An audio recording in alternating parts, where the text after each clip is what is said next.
You know, I think it's a very complicated question. I don't think there is one answer. And so what I offer is from the point of view of psychology. You know, an economist would give you another set of reasons. Someone from, a church might give you another set of reasons. A sociologist might tell you something different. So I don't want to say that everything I say is the only word about what accounts for the escalation of divisiveness and violence. But I think if we were going to just go to the bottom line from a psychological point of view, I would have to say that it's really the breakdown of the family, and that we don't esteem families. We don't take care of families in America. They're not a priority. Providing adequate childcare and medical care and good education for every child. Um, and making sure every parent has a living wage and can find decent housing, safe housing. I think that's the bottom line. I think it goes out from there. But from my experience working with so many people over the years, what happens in the average home is not necessarily that great for most people. Um, and especially in the economy that we have today, where uh, for most people, I don't have statistics, but for many, many people, let's say, the family can't even survive unless both parents are working. So there's a lot of inadvertent neglect of children, not because even parents want to neglect their children, but they're just not there. And then we have all this social media on all these devices, and the access to terrible things as well as wonderful things is just out there. And so many children are just on their tablets all the time. There's a breakdown just in the value of actually relating on a one-on-one. But really, again, I just say this from a point of view of like, how can we help, not who's to blame. But I would say, so that's the bottom line. I think we're in desperate need of reevaluating, and I'll just say as a country, because this is the country I live in, but really as a human race, what our priorities are.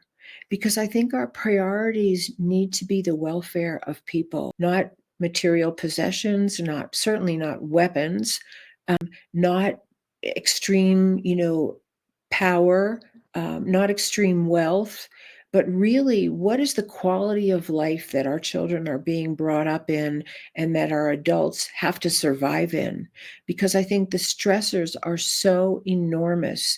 Even if there's not abuse and neglect, the stressors to survive, to make a living, to have adequate housing, and all the rest of the things I mentioned are enormous for vast numbers of people. And of course, that's going to play out in their human relations. Where does our stress go? It goes to the people around us, right? Yeah, exactly. Exactly. So with that, like to say with stress, so with that, what do you feel is the major causes for mental health? Well, let me add something to that, which answers this question, but it also goes back to your first question. And I think because there's a certain level of emotional neglect going on widespread, it's not like there's just that mentally unhealthy person over there. Collectively, we're not making wise decisions for the family of America based on some of the things that I said, and there's others. So I think that what we have to look at is that for the people that come out of violence who get no help, they're either going to reenact it themselves because it's what they learned, or the other side of that is they become very passive because they've been so overpowered that fighting back didn't do any good. And if you have more and more people who have identified with the aggressor and become aggressors, and you have more and more people without help who become passive and are resigned because they don't see a way to help themselves or protect themselves. And if we were to stop blaming both of them and know that there's a victim inside of both, but then we have a way to begin to heal. But right now, we have more and more people who are addicted to power, who get off on the power and control they have over other people. And we have more and more people who, through no fault of their own, are forced to submit. And that creates an unhealthy society. And I think that's what we have.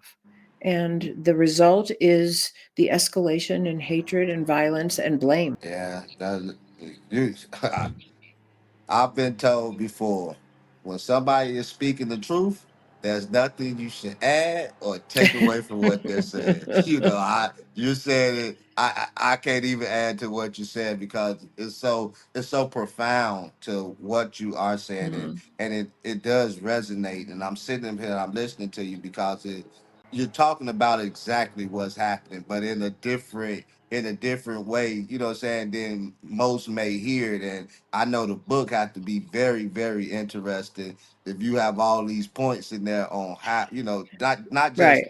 the solutions, but how we ain't got to this point, and Exactly, and it's really an escalation. I mean, if it doesn't get interrupted in the home, and it doesn't get interrupted in the community, and it's also being perpetrated from the top down, from the highest levels of authority and control, then we have a society where for many people there's no way out, and they're going to become really symptomatic. If your environment is unhealthy at home, if your environment is unhealthy in the world around you, um, and of course, let me just say, and I try to say this every time I talk, there are wonderful people in America, and there are thousands and thousands and thousands of people doing extraordinary good things, acts of service, generosity, philanthropy, volunteering, volunteering in prisons, volunteering with disadvantaged youth, volunteering in their communities to help people grow food.